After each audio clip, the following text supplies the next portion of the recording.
você que nos assiste pela internet, pelo nosso canal do YouTube, pelo nosso portal.ensinandosião.org.br e principalmente a você que está aqui na Rádio Sion, que veio nesta manhã de Shabat para estudar a palavra do Eterno. Meus irmãos, a palavra do Eterno contém uma sabedoria também eterna. Se ele é eterno e ele falou essas palavras a Moisés, as palavras também são o quê? Eternas. E como eu dizia na nossa oração de abertura, não são palavras que contam só a história de um povo. Também. Mas estas são palavras que contam a sua história com Deus. É isso que as pessoas não entendem. Isto aqui não é um livro de história. Isto é um livro vivo. Porque as palavras, as narrativas, as histórias que você lê aqui, principalmente a que leremos hoje, fazem parte da sua trajetória com Deus. Você também era escravo de Faraó. Você tinha um Faraó com um chicote nas mãos, que te oprimia, que te escravizava. Você tinha um Faraó na imagem de um pecado que te dominava, que te arrastava, que te acorrentava ao longo da sua vida. Você também, assim como os filhos de Israel, clamou ao Eterno por um libertador. E assim como Deus levantou Moisés, o primeiro redentor para o povo hebreu, Deus levantou Yeshua, o redentor supremo, para te resgatar das garras da escravidão do Egito. E você também, assim como o povo de Israel, teve que passar pelo mar. Você também teve que passar pelo mar. Ou se não passou ainda, tem que passar pelo mar. Atravessar o mar faz parte da nossa história de fé. Você tem que ter essa experiência. O apóstolo Paulo, na sua carta aos Coríntios, ele fala que o povo hebreu, quando passou pelo Mar Vermelho, a pés enxutos, foi uma espécie de batismo. Eles foram todos batizados, porque foi uma marca que Deus imprimiu no seu povo quando eles atravessaram o Mar Vermelho.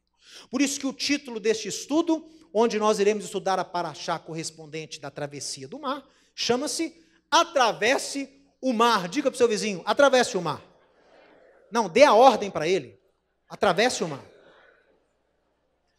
E essa paraxá corresponde então a Êxodo 13, verso 17, até o capítulo 17, verso 16. Então pode abrir aí a sua Bíblia, Êxodo capítulo 13, verso 17. Gente, e tem tanta coisa que eu poderia falar aqui, porque como eu disse, a palavra, a sabedoria é infinita. Então, gente, tem anos, tem décadas, praticamente quase a minha vida inteira, eu estudo isso aqui todos os sábados. E de alguns anos para cá, eu ministro sobre essas porções todos os sábados. Mas nunca, diga, nunca, uma leitura, um estudo é igual ao outro. Nunca. Eu posso até querer falar do mesmo assunto que eu falei no ano passado, mas da mesma forma não fica. É sempre uma nuance nova, é sempre um tema novo que salta aos seus olhos. E a gente pensa assim, como que eu estudo isso aqui há 40 anos e nunca notei nesse versículo? É a sabedoria eterna que salta, sabe? Que sai e impacta os nossos corações. E ela vai de encontro à nossa necessidade. Porque Deus é um Deus que supre as nossas necessidades através da sua palavra. Então, pessoal, hoje entramos na Paraxá Bechalá e eu quero concentrar o nosso estudo hoje com você em algo que tem intrigado os rabinos há muitos e muitos séculos. Logo no início da Paraxá, quando o povo está saindo, lá teve a última praga, né? O povo está saindo do Egito, o faraó deixa o povo ir, finalmente. E Deus dá uma palavra para Moisés. E a Torá relata essa palavra no inicinho aí da Paraxá, Êxodo 13, 17. Eu vou projetar para você aqui na frente. Dê uma olhada aqui na tela comigo, olha. Tendo o faraó deixado o povo ir, Deus não levou o povo pelo caminho da terra dos filisteus, porque era mais perto esse caminho. E Deus disse, para que porventura o povo não se arrependa vendo a guerra e volte para o Egito. Porém, Deus fez o povo rodear pelo caminho do deserto, perto do Mar Vermelho. e arregimentados, Hamushim, que em hebraico, arregimentados, armados, né? Organizados para a guerra, subiram os filhos de Israel do Egito. Pessoal, a primeira coisa que os rabinos questionam quando leem o início da Paraxá é uma aparente incoerência. Se Deus está preocupado do povo assustar com a guerra e voltar para o Egito, não seria mais fácil levá-los para o caminho mais perto? Sabe quanto tempo demoraria para o povo ir caminhando até Canaã, se passasse por essa via marítima, via mares? Talvez 3 semanas, no máximo um mês. Máximo um mês. Caminhando ali, ó, pela costa. Caminho dos filisteus. E Deus fala, não, vou levá-los pelo caminho do deserto, para que eles não vejam a guerra e se arrependam. Aí os rabinos começam a pensar e dizem o seguinte, olha, talvez esse caminho marítimo, por onde o povo passaria para chegar mais rápido, fosse um caminho controlado pelos egípcios. E de fato a história e a arqueologia nos mostra que sim, esse caminho, essa região era toda controlada pelos egípcios. E os egípcios tinham estações de controle, torres de controle ao longo do caminho. Então imagina que situação, né? O povo de Israel saindo e chegando a cada 5 quilômetros com um regimento egípcio, não ia funcionar, né? Ia ser curto, mas catastrófico. Então os rabinos falam, talvez tenha sido por isso que o Eterno pegou o caminho do deserto. Mas pensa bem, esse tal de caminho do deserto, essa terra que Deus ia ter que passar o povo para chegar lá em Canaã, você sabe quem que habitava nessa terra? Você sabe os povos que eles teriam que enfrentar para chegar em Canaã? Vou citar só alguns, tá? Pior de todos, Amalequita. Pior naipe. Entre eles era o tal do Amalequita. Você tinha amorreus, você tinha heteus, você tinha os próprios cananeus, você tinha gente, era um conjunto de povos, moabitas, edomitas, olha aí, terríveis, muito pior do que o povo enfrentar só os egípcios. Eles iam enfrentar todos esses povos sanguinários que odiavam os judeus. Você pega um Amaleque da vida, o Amaleque tinha por intuito, por sina, destruir o judeu.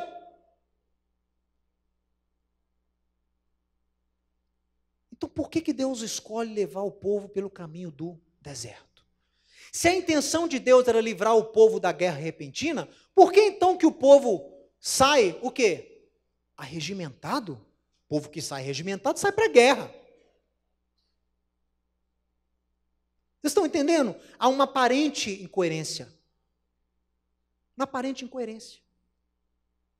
Se Deus não queria que o povo enfrentasse guerra na saída do Egito, por que ele mesmo endureceu o coração de Faraó para Faraó ir lá perseguir os judeus? Faraó já tinha deixado o povo ir. Mas Deus fala com Moisés, eu vou endurecer o coração de Faraó e ele irá atrás de vocês. Outro ponto. Se Deus queria livrar o povo da guerra, se essa realmente é a intenção com esse versículo, por que Deus manda o povo para um beco sem saída? Deus mandou o povo, não sei se vocês já viram, esse estreito lá na Arábia Saudita, onde houve possivelmente essa travessia, é o Golfo de Aqaba. Eu acho que o nome da praia lá chama Nauíba, uma coisa assim. Gente, são montanhas atrás, com um caminhãozinho assim no meio, né, das montanhas, e a praia. E o mar. Então não tinha como o povo debandar para os lados, não tinha como voltar, porque Faraó foi atrás, ficaram literalmente o quê? Encurralados. Se Deus não queria guerra, levou o povo para o pior lugar possível. Qual foi a intenção do Eterno em levar o povo pelo caminho do deserto? Poupar de guerra? Não, não foi poupar de guerra. Porque saíram armados, saíram preparados. Mas naquele início, não poderia ter guerra.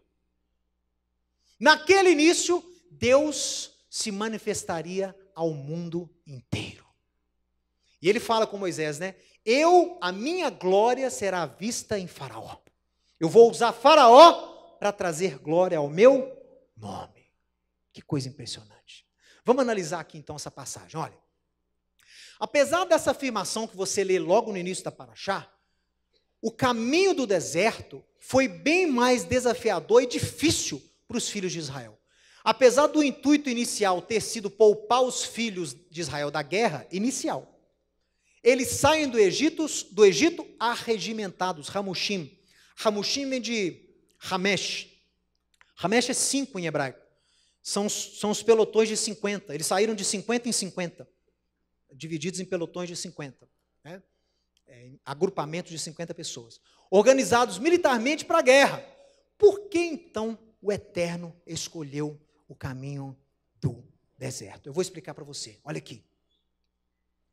Muitas vezes, eu diria, quase sempre, o Eterno não vai te levar pelo caminho mais rápido. Puxa vida. O Eterno não vai te levar pelo caminho mais fácil.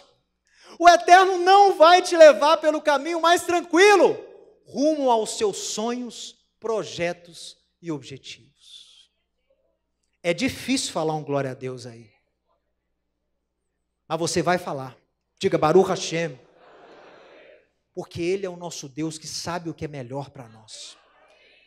E Ele não vai te levar pelo caminho mais rápido. Ele não vai... Ô, gente, não é uma palavra popular hoje em dia, não. Você acha que se fala o que eu estou... Você acha que alguém de popularidade, com grandes seguidores aí, milhões de seguidores em mídia social, a pessoa vai falar um negócio desse aqui? O sujeito vem, dirige quilômetros para chegar na sua congregação, para ouvir um estudo, você vai e fala assim, ó, Deus vai te... O camarada chega lá, você fala, Deus vai te conduzir rumo aos seus sonhos, mas Ele vai te levar pelo caminho mais difícil. Isso não está na moda hoje não, gente. Hoje é o evangelho do eu, o evangelho do ego. É a religião do homem. Você merece, você tem, você é capaz, você, ou eu. Então o camarada chega na congregação, chega na igreja, chega no ministério, chega na comunidade, ele quer o quê? Ele quer se sentir lá, ele quer sair de lá melhor do que ele entrou, se sentindo melhor. Olha aí, a alma dele tem que estar mais inchada. Então ele quer chegar lá e quer ouvir que ele é bom, que ele é capaz, que ele é o bambambam, né? Outro dia meu filho me mostrou um vídeo aí, que ele é o bichão. O bichão é o cara que é sabichão, né? O bichão. É o sabichão, ele é o melhor, ele merece, ele consegue, ele é capaz, ele tem.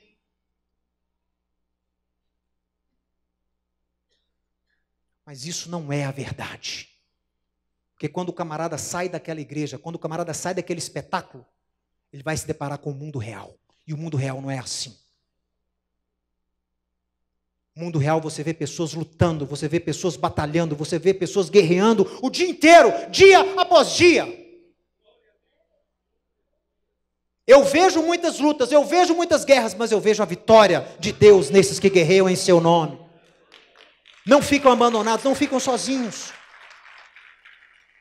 Vamos começar a pregoar a verdade. Eu não estou aqui pregando para um grupo que vive numa bolha. Você não está vendo nada aqui pintado de preto, nem gelo seco, nem nada. Nada contra quem tem isso. Não estou falando contra esse aspecto. Estou falando contra um sistema que tenta se gerar para induzir a pessoa a entrar num modo, é um modo entretenimento. O sujeito entra na igreja, ativa o modo entretenimento. Não tem o carro que se ajusta lá, modo esporte, modo econômico. A igreja tem um modo entretenimento. O camarada entra lá, pip, ligou o modo entretenimento. Chega de evangelho e entretenimento. Vocês são minhas ovelhas, vocês não são espectadores. Eu não tenho uma congregação, não existe uma congregação aqui repleta de espectadores. Você é membro. Você é membro dessa família, você é participante comigo. E você tem que ser ativo. Por isso que aqui na Rádio Sion a gente luta para o membro ficar ativo. Aqui tem vários ministérios onde a pessoa pode ficar ativa, pode exercer, pode trabalhar, pode ajudar, pode fazer algo. Vocês não são espectadores, vocês são participantes. E Deus quase sempre não vai nos levar pelo caminho mais fácil. Eu tenho que preparar a sua vida. Minha obrigação é preparar você e armar você para você ser vitorioso, mas não há vitória sem luta. Não se vence guerra sem batalha.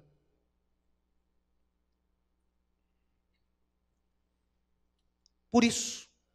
Porque Deus não vai nos levar pelo caminho mais fácil, tranquilo e rápido, para você chegar nos seus sonhos e projetos. O caminho será difícil e desafiador.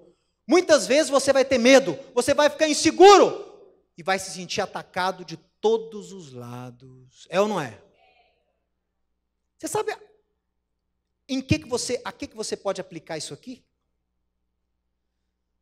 Às vezes Deus planta um projeto no seu coração e a gente vai falar sobre isso. Os projetos de Deus estão já dentro de você. Isso é impressionante. Eu estava preparando essa paraxá, eu vi isso. Os planos e propósitos de Deus para a sua vida já foram impressos em você quando você nasceu. O intuito do homem é o quê? Tirá-los. É revelá-los. Você está lá dentro, você tem que tirar. E quando você descobre, quando Deus te revela esses projetos, quando Deus te revela sonhos, e você tem sonho, natural o ser humano ter objetivo, ter projeto, ter sonho. Você coloca aquilo diante do eterno e você começa uma caminhada para você alcançar aquele objetivo. E o caminho, às vezes, é árduo. Eu sei que muitas pessoas, isso aqui se aplica a tudo. Muitas pessoas, por exemplo, quando começam a ver, quando têm contato com a visão da restauração, a pessoa já estava numa busca. A pessoa já estava buscando uma verdade do Evangelho. A pessoa já estava buscando uma mudança de conceito de fé. A pessoa já está buscando, já estava buscando um rompimento com o sistema que a gente vê aí hoje no mundo. Então o camarada está em busca. Aí ele encontra a restauração. Ele encontra a palavra da verdade. Ele encontra-se com a fonte de Jacó, que é a palavra no contexto original. E ele começa a ter aquele aprendizado, ele começa a beber daquela fonte. E aí ele vai começar uma outra caminhada, que é a caminhada rumo à restauração das raízes da fé. E assim que ele começa a caminhada, ele vê muito mover de Deus. Ele vê o milagre de Deus, ele vê o mover de Deus, a vida dele dá aquela melhorada, e pá, pá, pá.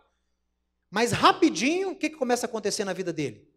Os amigos começam a abandonar, as coisas começam a dar erradas, os problemas começam a surgir, as traições começam a acontecer, as perseguições, e o camarada começa a se sentir acudido, e isolado, e pressionado, e aí a pessoa chega e conversa com ele, Mateus, eu vim para cá e minha vida está difícil.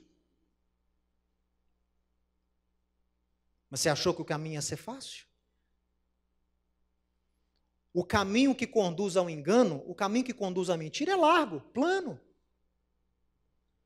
O caminho que conduz à verdade, ele é iluminado pela palavra de Deus, mas ele é tortuoso. E ele precisa ser o quê? Aplanado.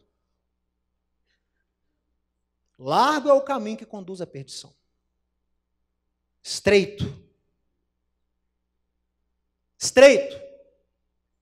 é o caminho que conduz à verdade. Ele é estreito. Igual a nossa paraxá, diz aqui que os filhos de Israel passaram a pés secos. Não vou contar a história aqui, que você vai ler depois aí no capítulo 13. Mas eles atravessaram o quê? Com os pés secos. E o que a Torá diz? Que havia parede de água de um lado, parede de água de outro lado. Sabe o que os rabinos dizem? Isso porque a passagem teve que ser quase individual, só cabia um no corredor. E pela profundidade lá do estreito onde eles atravessaram, sabe de quantos metros eram essas paredes de cada lado? 100 metros. 100 metros. Que foi a profundidade que eles atravessaram. Imagina você atravessando um corredor, 100 metros de água de um lado, 100 metros de água de outro, e você passando quase uma pessoa só. Sabe por que teve que ser assim? Porque a experiência de atravessar o mar, ela foi individual. Um por um. Um por um. Então os rabinos falam, quando você atravessar o mar, é a sua experiência com Deus. É a sua experiência com Deus. E olha a fé que esse povo teve que ter, hein? uma coluna, uma parede de água de 100 metros de altura dos dois lados, e você entrando no meio daquele ambiente inóspito. O fundo do mar, até hoje, é um certo mistério, né? Aquilo ali é um mundo à parte, a gente não conhece como é que é o mundo, né? Dizem que mais de 90% das espécies, até hoje, a gente não conhece no fundo do mar. Imagina você entrando, você vendo esse universo dos dois lados. Aqueles animais passando assim, você vê só a sombra dele, aquelas baleias, sei lá, monstros marinhos, né? Que antigamente chamavam de monstros, são baleias mesmo, passava aqueles tubarões passando, o Mar Vermelho tem muito tubarão, passava o tubarão martelo assim do lado, e você atravessando lá, as primeiras horas da manhã,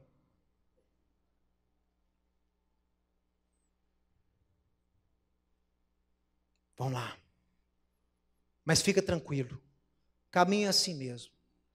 O caminho rumo aos seus sonhos, aos seus projetos, não é fácil mesmo. O caminho da restauração também não é o mais largo, não é o mais fácil. Eu falo com a Tatiana, às vezes, é tanto problema que a gente enfrenta, né? Apregoar a verdade, né? Acho que era Martin Luther King que falava, você quer conhecer o mundo, fala a verdade. Eles não vão te deixar no mesmo lugar por muito tempo. Começa a falar a verdade, as pessoas vão te realocar.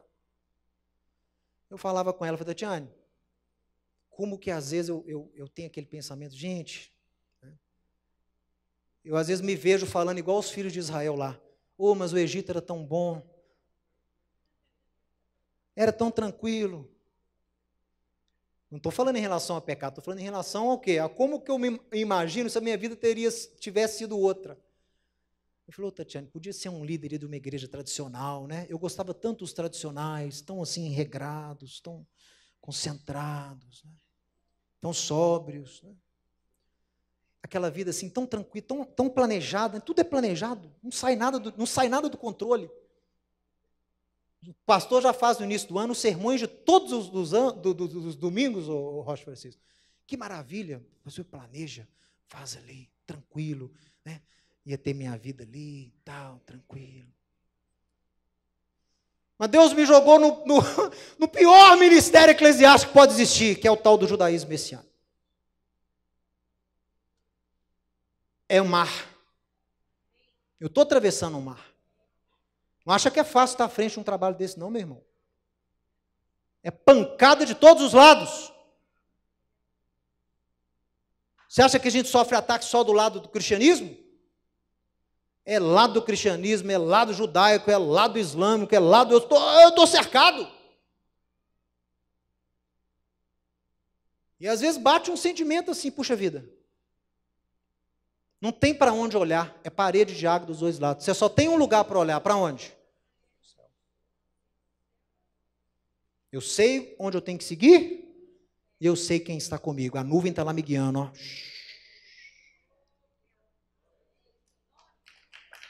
É isso.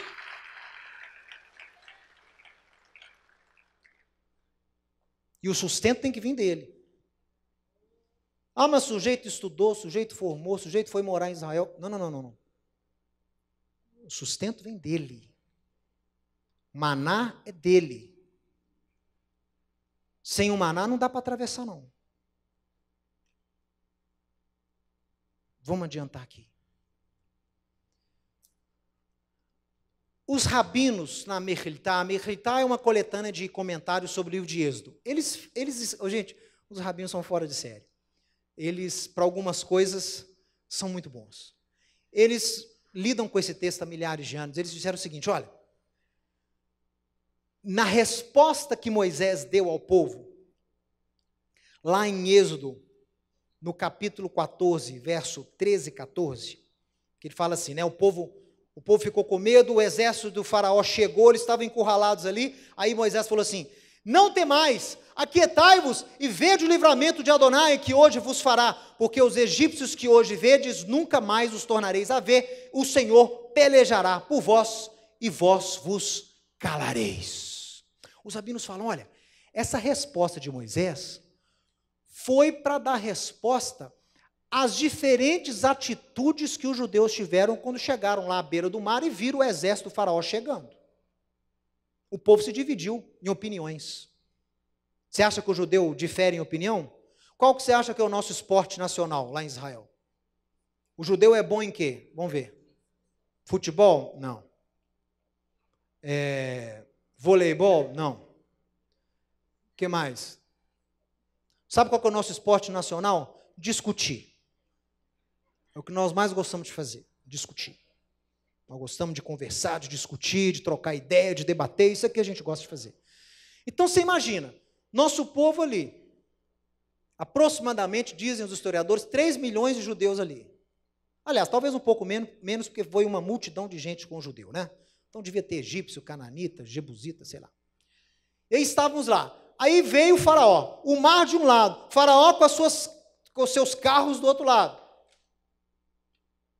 Nosso povo se dividiu também. São várias opiniões. Por isso que democracia não funciona muito em Israel. Deus não criou Israel para ser uma democracia. Nunca. Deus não criou Israel para ser uma democracia. Deus criou Israel para ser um reino. E reino tem um rei. E rei tem leis. E o rei é o próprio Deus. E ele tem as suas leis. Então não tem negócio de democracia. Não tem. Então, os grupos se dividiram. Um grupo disse, vamos nos desesperar, vamos nos atirar ao mar. Olha aí, a turma do desespero. Olha aí. Acabou mesmo, deixa eu entrar nesse mar aqui de cabeça. E saiu tirando a roupa e entrando no mar. Achou que ia morrer. Mas um outro grupo disse, vamos retornar ao Egito. Esse grupo foi bem ativo até o final da viagem, né? Vamos voltar. Vamos voltar. Isso aqui foi ideia errada, isso aqui é furada. Furada, Moisés, nós entramos com você. Vamos voltar. Eles falaram isso várias vezes, né? Inclusive falaram isso quando chegaram lá. Foi por não haver túmulos lá no Egito que você nos trouxe para cá? Para morrer aqui nesse deserto? Nós não falamos com você para você nos deixar em paz. Eles falaram isso com Moisés. Nós não falamos para você nos deixar em paz? Por que você nos trouxe para cá? Segundo grupo. E o terceiro grupo? Vamos guerrear contra Faraó. Ou a turma dos zelotes aí, ó. É a turma da espada na mão. Não tem tempo ruim. Turma dos afoitos, né? Cuidado com os afoitos. Meu avô dizia, afoito morre cedo. Todo afoito morre cedo.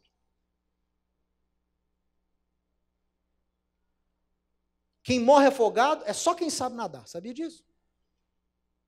Geralmente, o jeito que morre afogado em praia é o bonitão mineiro, né? O mineiro é assim, ele chega na praia e já acha que ele é experiente, ele sabe tudo, né? E aí vai lá nadar no mar, e tem as regras, né? Tem as correntes, tem as partes que você não pode ir, mas ele acha que ele sabe tudo, que ele é mineiro, né? E morre. Então a turma falou, vamos guerrear.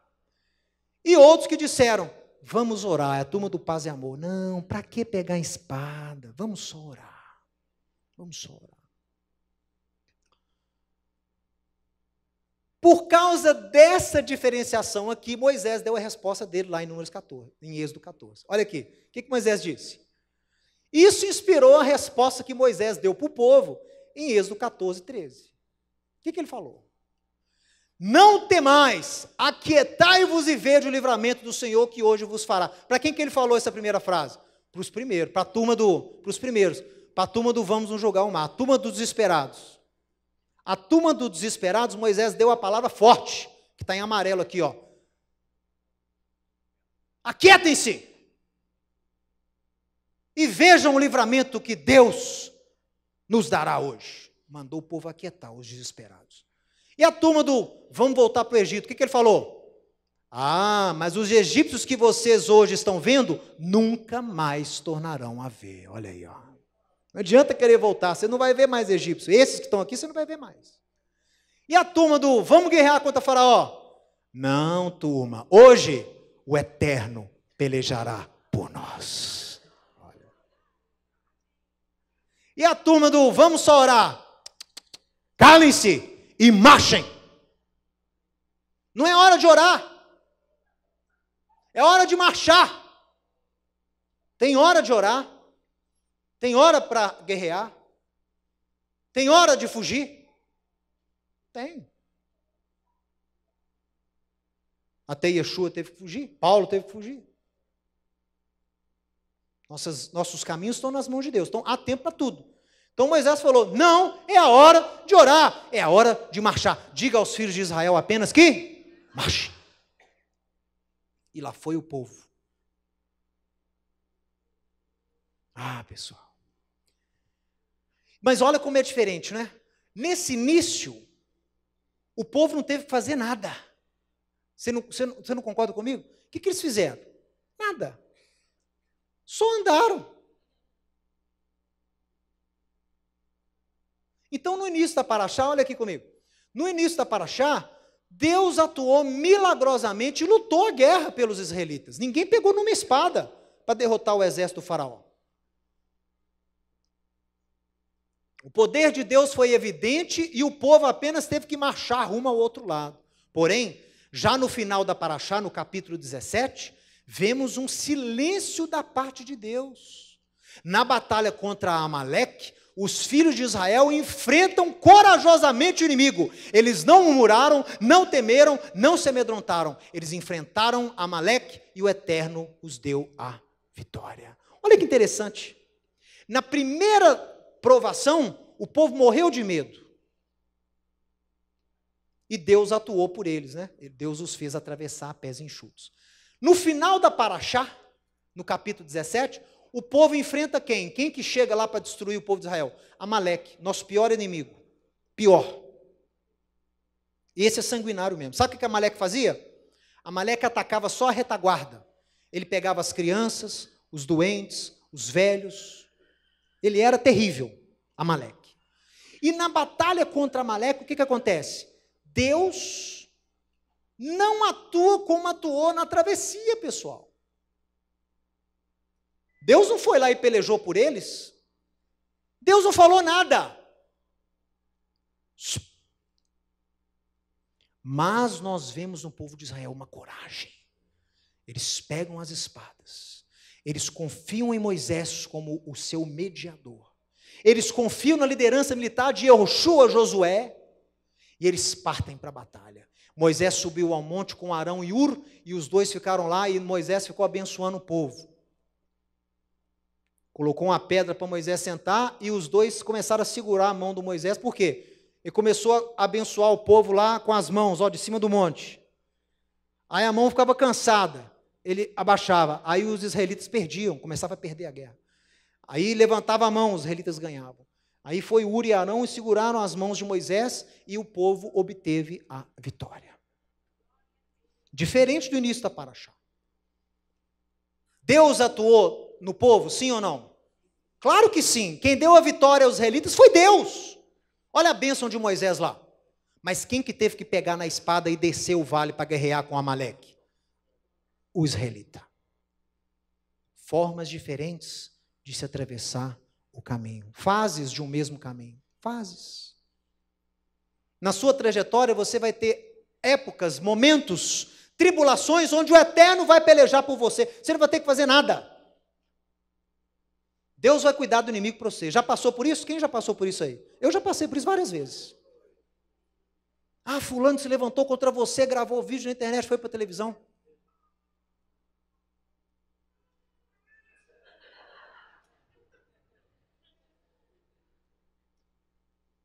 Você não vai fazer nada? Não. Ah, mas está falando... Meu amigo, eu falo igual Moisés falou agora, né? Quando o povo pediu carne. O que Moisés falou? O que vocês estão reclamando comigo? Vocês estão achando que vocês estão levantando contra mim? Quem sou eu? Quem é Arão para vocês levantarem contra nós? Vocês estão levantando contra Deus. Foi Ele que me pôs aqui. É o que eu falo. Está se levantando contra quem me deu o chamado, não é contra mim. É contra quem me colocou aqui.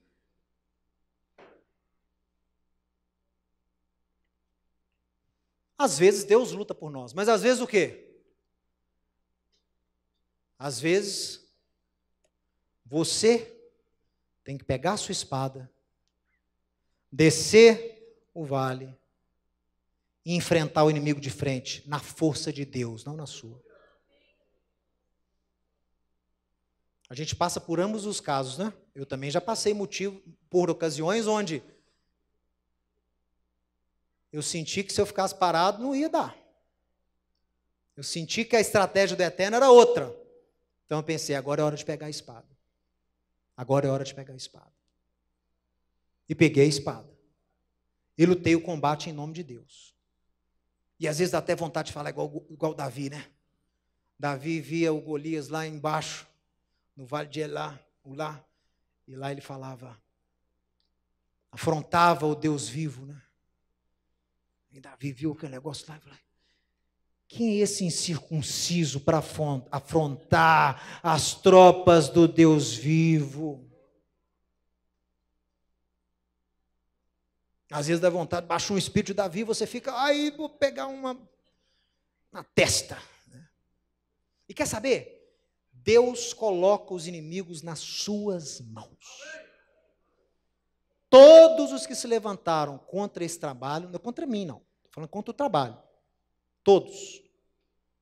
De uma forma ou outra, Deus os coloca nas mãos. Literalmente. Ele peleja por nós, Ele peleja conosco. Olha, quando damos as mãos ao Eterno, para que Ele nos conduza pelo deserto, Ele usará o percurso para nos desenvolver, para nos aprimorar e para nos moldar.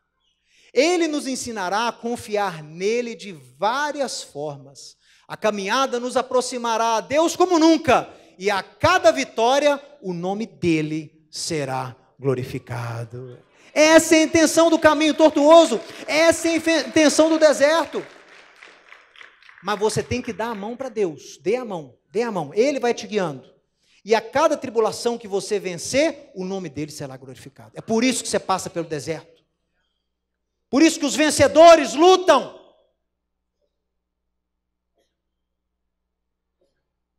Por isso que o servo de Deus atravessa o deserto, atravessa o mar. E a cada vitória, o nome de Deus é glorificado, assim como foi na história de Israel.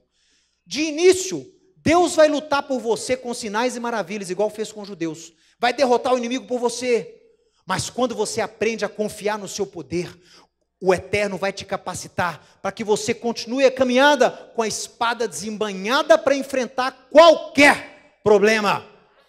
Nós lutamos o combate, mas é Ele quem nos dá a vitória. O importante não é chegar lá, o importante é como você chegará lá. Esse é o mais importante. Não é chegar, é como você caminha. Esse é o mais importante. E tem gente que fica parado no deserto, tem gente que está estacionado no deserto, porque não entendeu essa ideologia, esse método do Eterno de trabalhar conosco. Tem que ter deserto. Diga para o seu vizinho, tem que ter deserto. Mas olha que bom, no deserto tem oásis, olha aí, no deserto tem refrigério, no deserto tem codornizes, no deserto tem maná, no deserto tem pedra que jorra água. É o deserto. Tem luta? Tem. Tem desafio? Tem. Mas tem muita vitória e tem muito poder de Deus. É no deserto que o sujeito vê a glória e a majestade de Deus. É lá no deserto. É lá que ele vê a parede de 100 metros de água. É lá. É lá. É lá que ele vê a terra abrindo e sugando seus inimigos. A terra abre. Se levanta muito contra você, não. Porque você é menina dos olhos do Eterno. Ele nos prometeu isso. Quem se levanta contra nós, se levanta contra ele. E ele sabe muito bem como lidar com esses rebeldes aí. Muito bem. Especialidade de Deus é lidar com rebelde. Então vamos lá. Olha, para a gente encerrar. Davi escreveu, muitas são as aflições do justo. Ah, então tem aflição, gente. O justo tem aflição.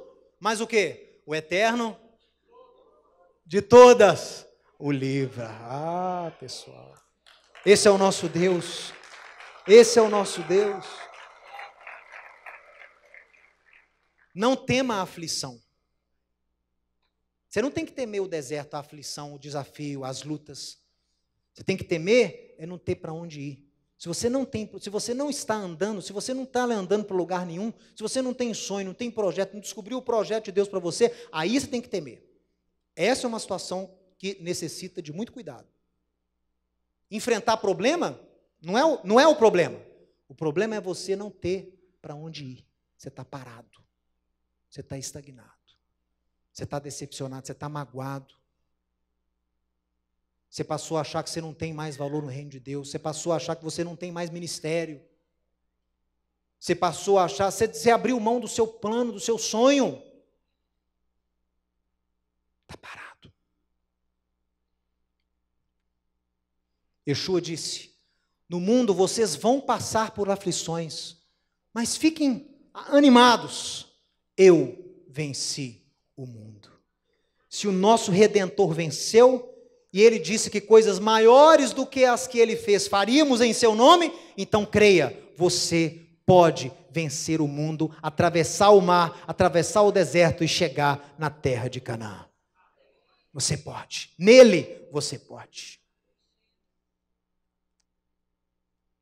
O Eterno nos conduzirá por um caminho onde não haverá volta. Saiba você, se você der a mão a Ele e pedir para Ele te conduzir, prepare-se. Ele vai te levar por veredas onde não há mais volta. Não há mais volta. Você quer desenvolver, você quer crescer? Não tem mais volta. Eu falo isso com pessoas que descobrem, a visão da restauração. Ô meu amigo, não tem mais volta não. Fala a verdade, você que está me assistindo aí agora. Não dá, meu amigo. Não dá. Restauração é meio mar vermelho. Restauração é um mar vermelho. Não tem, atravessou, é só em frente, não tem arrora, não, é só cadima. É só em frente. Dá para voltar não. É mar.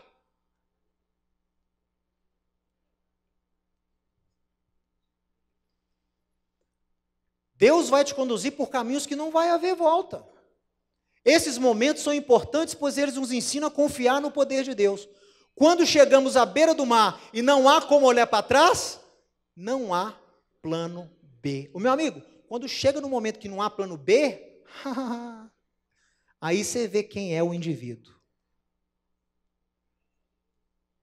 É quando não tem mais solução que você vê quem é a pessoa. É você ver em quem ele põe a confiança. Não tem plano B. Vocês lembram aí, o pessoal que gosta de história vai lembrar do comandante Hernán Cortés. Hernán Cortés foi o comandante espanhol que foi responsável por uma grande conquista do que hoje é o México. Ele derrotou o Império Azteca. Hernán Cortés era um estrategista fenomenal. E esse camarada, quando quando ele atracou com a sua esquadra de navios no Golfo ali do México, ele passou por Cuba, depois, quando ele estava indo para o México, ele viu que os soldados estavam com medo. E os soldados começaram a espalhar um boato que eles queriam o quê? Voltar para Cuba. Voltar para a Espanha. Estavam com medo de enfrentar o exército azteca. Sabe o que o Cortés mandou fazer? Mandou queimar toda a esquadra de navio. Queimou tudo. Por quê? Porque aí, meu amigo, é lutar ou morrer. Não tem plano B.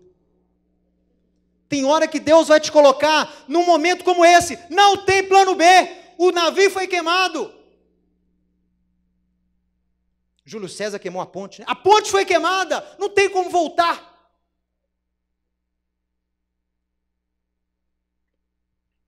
Olha o que o rabino Jonathan Sacks escreveu sobre essa paraxá, sobre essa questão de Deus te colocar num ponto onde não tem mais volta. Ele escreveu o seguinte: antes de atravessar o mar, os israelitas tinham medo. Mas depois que eles cruzaram o mar, não havia caminho de volta. A capacidade do povo de lutar e derrotar os amalequitas demonstrou o quanto eles haviam mudado. Eles olharam apenas para frente, porque não tinha mais retorno. Às vezes, é preciso tomar o caminho sem volta. Algumas das maiores mudanças positivas na nossa vida vão ocorrer quando tendo assumido um desafio, atravessamos o nosso próprio Mar Vermelho, sabendo que não há caminho de volta, existe apenas um caminho a seguir. Não tem volta. Você quer saber o que eu considero também como sem volta? Posso falar com vocês? A entrada no reino de Deus. Claro que há a possibilidade da pessoa abandonar o reino e voltar para a iniquidade. Claro que tem. Só você ler Ezequiel 33. Mas, pessoalmente, a minha conversão, o meu novo nascimento, foi o meu Mar Vermelho. Eu não quero nunca mais voltar para lá. Eu não quero. Isso é inviável para mim. É impensável para mim. Eu voltar, atravessar o mar a nado para voltar para o Egito? Isso é loucura. Deus me trouxe até aqui, me susteve até aqui, me preservou até aqui, se manifestou comigo até aqui. Eu vou voltar para o mundo? Vou virar um desviado? Sério?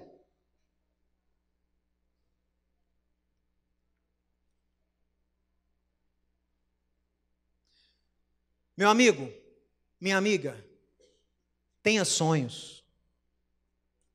Você está sem sonho. Olha para o seu vizinho, vê se ele tem cara de sonhador. Ou ele está meio parado esses dias, parou de sonhar. Olha para ele aí. Acho que ele parou de sonhar um pouco. Aqui, olha para cá, olha para cá. Tenha sonho, meu amigo. Tenha projetos. Ore a Deus. Tenha objetivos. Mateus, estou desanimado, não vem nada. Então clame a Deus, porque eles estão todos dentro de você. Eles estão lá no seu coração. Eles estão lá enterrados. E eu vou provar que eles estão dentro de você agora. Olha aqui comigo, olha aqui, olha aqui. Meu amigo, não se conforme em permanecer no mesmo lugar. Trace metas, consagre essas metas a Deus. Convide Deus para te guiar rumo aos planos que Ele tem para você.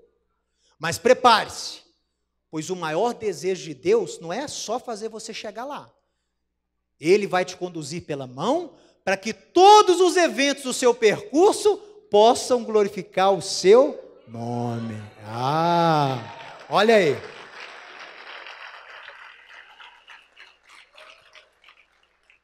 Todos vocês conhecem um versículo. Provérbios capítulo 20. Eu vou pôr ele em hebraico aqui, porque eu achei fantástico. Vou encerrar com isso. Olha aqui. Vou ler em hebraico. A turma do hebraico bíblico, com o curso de hebraico, vai poder ler isso aqui, ó. hebraicointensivo.com. Maim amukim etza belevish veish tevuna idlená. Olha o que significa literalmente essa frase de Salomão. O conselho ou plano, etzá é conselho, plano, propósito. O plano no coração do homem é uma água muito profunda. A imagem aqui é de um poço. Está lá no fundo. Esse plano aqui, se você faz uma midrash com Provérbios 19, é o plano de Deus para você. Eu vou provar isso para você. O plano de Deus para você está lá no fundo do seu coração, como se fosse uma água lá no fundo do poço. Aí o que Salomão fala? O plano de Deus no coração do homem, o propósito que ele tem para você, é como sendo uma água profunda no seu coração. Mas o homem com entendimento consegue alcançá-la. Salomão escreveu no Provérbio 19, no verso 21, o quê? Eu vou traduzir direto do hebraico para você. Muitos planos há no coração do homem. Muitos etzá, muitos conselhos, muitos planos. Não, aqui não. Muitos planos, muitos conselhos há no coração do homem. É verdade. Mas o conselho, o etzá, agora sim, o etzá de Adonai, o plano de Adonai, o conselho de Adonai, o propósito de Adonai para você virá à tona. Takum em hebraico, ele vai subir. A imagem é o quê?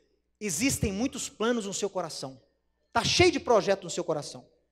comprar casa, comprar lanchonete, comprar carro, trocar isso, fazer aquilo, viajar, formar e pá. Mas os do eterno para você estão lá no fundo. E o homem com entendimento, o homem que ora a Deus, Deus faz o quê? Deus faz aquele conselho, aquele plano dele para você que está lá no fundo. O que ele faz? Sobe e se revela. Então tem que fazer a midrash entre o Provérbios 19 e o Provérbios 20. Por quê? O conselho de Deus no coração do homem está lá no fundo. E o homem com entendimento sabe tirá-lo. Igual você tira uma água do poço profundo. E muitos planos tem no coração do homem. Mas o plano do Senhor para ele é o quê? Tacum. Vai ser exaltado. Vai subir. A imagem é de um poço. Está entendendo? Então o plano de Deus para você já está em você. Os propósitos dele para você já estão em você. Clame para que essa água saia lá das profundezas do seu coração e jorre e seja manifesto. Para que você siga esse propósito. E Deus te tome pela mão e Ele vai te guiar rumo a esse propósito. Viu? E você não vai deixar soltar, você não vai soltar a mão dele. Você vai encarar firme. Vai ter Amalequita pelo caminho? Vai ter Moabita pelo caminho? Vai ter Edomita? Vai. Mas vai ter também maná diário para te sustentar. Vai ter água da rocha. Quem é a rocha, segundo o apóstolo Paulo em Coríntios? É Yeshua. Ele é que te dá água, te sustenta. Então, nos 40 anos pelo deserto, Deus foi glorificado majestosamente por toda a terra.